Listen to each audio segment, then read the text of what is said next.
بسم اللہ الرحمن الرحیم، اللہم صلی علی محمد و آل محمد۔ السلام علیکم۔ درود شریف پڑھنا کس خوش نصیب کے مقدر میں لکھا ہوتا ہے، اور کون ہیں وہ لوگ جن کو درود پاک پڑھنے کے لیے چن لیا جاتا ہے؟ آج کی ویڈیو میں ہم درود شریف کی ایسی فضیلت بیان کریں گے، اور خاص طور پر اہل درود لوگوں کے بارے میں کہ وہ کون سے خوش نصیب لوگ ہیں جن کے مقدر میں ہی لکھ دیا جاتا ہے کہ وہ درود شریف کی کثرت کریں گے،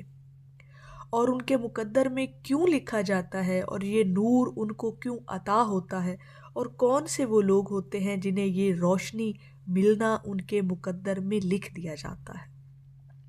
آج کی ویڈیو میں ہم وہ تمام نشانیاں، وہ راز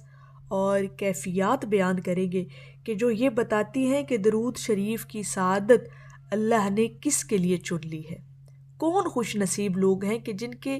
تقدیر میں ہی یہ لکھ دیا جاتا ہے کہ وہ درود شریف پڑھیں گے۔ یہ حضور والا فیصلے عرش بری پر ہوتے ہیں۔ یہ لوگ چنے جاتے ہیں کہ زمین پر رہنے والے لوگوں کو، کن لوگوں کو حضور علیہ الصلوۃ والسلام کے ذکر کے لیے چن لیا جاتا ہے۔ پہلا جو خوش نصیب انسان ہے جسے درود شریف کی کثرت نصیب ہو جاتی ہے، اور اس کے پھر مقدر میں لکھ دیا جاتا ہے کہ یہ درود شریف پڑھے گا، جن کے دلوں میں نبی کریم صلی اللہ علیہ وآلہ وسلم کی محبت جاگ اٹھے۔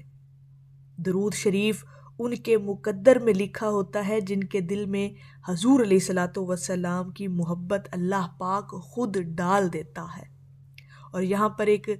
راز کی بات اگر بتاؤں تو ضرور اس بات کو سمجھیے گا کہ اللہ پاک جب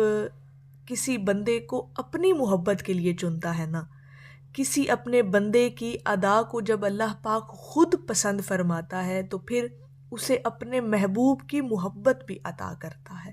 اللہ کی محبت کی پہچان اگر کرنی ہونا تو پھر یہ سمجھیے گا کہ کیا اللہ پاک نے آپ کو اپنے محبوب کی محبت بھی عطا کی ہے، اور محبت حضور کی عطا ہونا اس کا دوسرا نام جو ہے وہ درود پاک، درود شریف کا آپ کی زبانوں پر جاری ہو جانا ہے۔ تو مقدر ان کا چمکا جن سے اللہ نے محبت کی، اور جن سے اللہ محبت کرتا ہے تو اس کی پہچان، اس کی علامت یہ ہے کہ اللہ پاک پھر اپنے حبیب کی محبت بھی عطا کرتا ہے درود شریف کے ذکر کے جاری کرنے کی صورت میں۔ یہ چیزیں اپنے اندر ضرور ملاحظہ کیجئے گا اور مشاہدہ کیجئے گا کہ یہ محبت پیدا کرنا جو ہے نا جی، یہ انسان کے اپنے اختیار میں نہیں ہے، یہ ایک عطا ہے،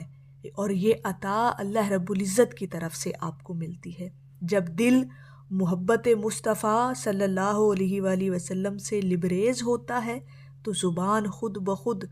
ذکر میں رواں ہو جاتی ہے، پھر درود شریف خود بخود آپ کی زبانوں پر جاری کروا دیا جاتا ہے۔ اب ایسے لوگ حضور علیہ الصلوۃ والسلام کا نام سنتے ہی خوش ہو جاتے ہیں، ان کے دل اتنے نرم ہو جاتے ہیں، اتنے ایموشنلی وہ بندے ہو جاتے ہیں جن کے سامنے حضور کا نام آئے ان کے دل میں نرمی، شفقت اور عاجزی آتی ہے۔ یعنی وہ میلاد شریف کی محفلیں ہوں، نعت ہو، سیرت نبی صلی اللہ علیہ وآلہ وسلم، ان تمام چیزوں کی طرف کھینچے چلے جاتے ہیں، ان کے دل مائل ہوتے ہیں حضور کا نام سن کر، ایک عجیب سی کشش پیدا ہوتی ہے اس محبت کی۔ اگر آپ کو نبی کریم صلی اللہ علیہ وآلہ وسلم کا ذکر خوشی دیتا ہے نا تو سمجھ لے آپ خوش قسمت ترین انسان ہیں۔ یہ نور ہر کسی کے نصیب میں نہیں ہوتا، یہ محبت کا نور، یہ محبت کا عکس ہر کسی کے مقدر میں نہیں لکھا ہوتا۔ اگر آپ لوگ درود شریف کی کثرت کرتے ہیں تو پھر یہ آپ کے مقدر میں لکھا گیا ہے، یہ آپ کی تقدیر میں لکھا گیا ہے کہ آپ کو درود شریف پڑھنا ہے۔ اور اب یہاں پر ایک اور چیز بھی نوٹ کیجئے گا، بڑے راز کی بات ہے کہ کبھی کبھی ہوتا ایسا ہے کہ آپ کی تقدیر میں درج ہوتا ہے کہ آپ درود شریف پڑھیں گے تو اللہ رب العزت آپ کی زندگی کے حالات، معاملات بدل دے گا اور آپ پر خاص رحمتیں نازل کرے گا۔ تو یہ مقدر میں جب آلریڈی لکھا ہوتا ہے کہ درود شریف پڑھو اور اپنے حالات سنوارو، تو یہ تقدیر میں لکھا ہے، اور ان خوش نصیب لوگوں کے تقدیر میں لکھا ہے جو لوگ حضور علیہ الصلاۃ والسلام سے محبت کرنے والے ہیں، جو اللہ پاک سے محبت رکھنے والے ہیں، اور جنہیں اللہ پاک خود سے چن لیتا ہے، اور جنہیں وہ چنتا ہے پھر اس کے حالات تو پھر اللہ پاک نے سنوارنے ہی سنوارنے ہیں نا، دنیا اور آخرت دونوں کے حالات اللہ پاک اس کے سنوارنا چاہتا ہے، تو پھر اس کی تقدیر میں، اس کے مقدر میں درود شریف پڑھنا لکھ دیا جاتا ہے۔ اور یقین جانیں کبھی اس بات پر غور کر کے دیکھیے گا، کبھی دل دماغ روح سے سوچ کر دیکھیے گا کہ تقدیر کے پلڑے میں سب سے بھاری شے ذکر محمد صلی اللہ علیہ وآلہ وسلم ہی ہے۔ جب آپ کی تقدیر میں یہ ذکر سب سے زیادہ درج ہو جاتا ہے نا، تو پھر ایسا ہوتا ہے کہ یہ ورد، یہ وظیفہ، یہ ذکر اور یہ محبت انسان کو عرشوں سے رنگ لگنا شروع ہو جاتے ہیں، پھر اس کے بخت عرشوں سے بلند ہونا شروع ہو جاتے ہیں۔ یہ چیزیں انشاءاللہ تعالی ان لوگوں کے مقدر میں لکھی ہیں جو درود شریف کی کثرت کرنے والے لوگ ہیں، اور جو درود شریف کی کثرت کرنے والے ہیں وہ بڑے چنے گنے ہوئے لوگ ہیں، وہ گنتی کی تعداد میں لوگ ہیں جنہیں اللہ پاک نے اپنے حبیب کے ذکر کے لیے مخصوص کر رکھا ہے۔ آپ لوگوں کی جماعت کو اللہ پاک نے مخصوص کیا ہوا ہے کہ یہ حلقہ جو محبت ہے، انہوں نے میرے نبی علیہ الصلاۃ والسلام پر، انہوں نے میرے حبیب پر جو ہے وہ درود و سلام بھیجنا ہے۔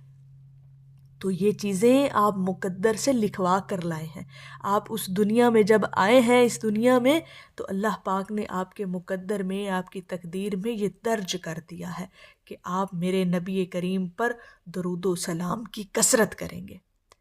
تو یہ بڑے خوش نصیب لوگ ہوتے ہیں جو درود شریف کی کثرت کرنے والے ہوتے ہیں، کیونکہ وہ چنے ہوئے لوگ ہیں، وہ چنے ہوئے ہیں، وہ منتخب کردہ لوگ ہیں، آپ لوگ جو اہل درود ہیں، جو عاشقان رسول ہیں، اللہ اور اس کے محبوب سے محبت کرنے والے لوگ ہیں۔ تو اللہ پاک اپنے ایسے بندوں کو چن لیتا ہے اپنے حبیب کے ذکر کے لیے، اور درود شریف کی توفیق عموماً اس انسان کو ملتی ہے جس کی توبہ اللہ پاک قبول فرما رہا ہوتا ہے، جس کی توبہ کرنے کا انداز اللہ پاک کو پسند آ رہا ہوتا ہے، تو پھر اس کو درود شریف کی کثرت عطا کر دیتا ہے، اور درود شریف کی کثرت انسان کے تمام گناہوں کو معاف کروا دیتی ہے۔ یہ ایسی عبادت ہے، تو درود شریف کی کثرت اپنی زندگی کے اندر ہمیشہ رکھیے گا، اور آپ لوگ بڑے مقدر والے لوگ ہیں کہ آپ کی تقدیر میں یہ چیز لکھ دی گئی ہے کہ آپ درود شریف پڑھنے والے لوگ ہوں گے انشاءاللہ تعالی۔ تو میری اللہ رب العزت کی بارگاہ میں دعا ہے کہ اللہ پاک آپ کو اور مجھے ہر وقت اور ہر سانس کے ساتھ اپنے نبی علیہ الصلاۃ والسلام پر درود پاک پڑھنے کی توفیق عطا فرمائے، آمین یا رب العالمین۔ اور آخر میں ہے کہ اشارہ آپ کا ہو، مشکلوں کا دم نکل جائے، غریبوں کی دلوں کی حسرت آواز دیتی ہے۔ ایک دفعہ محبت سے پڑھ لیجئے، صلی اللہ علیہ حبیبہ محمد و آلہ وسلم۔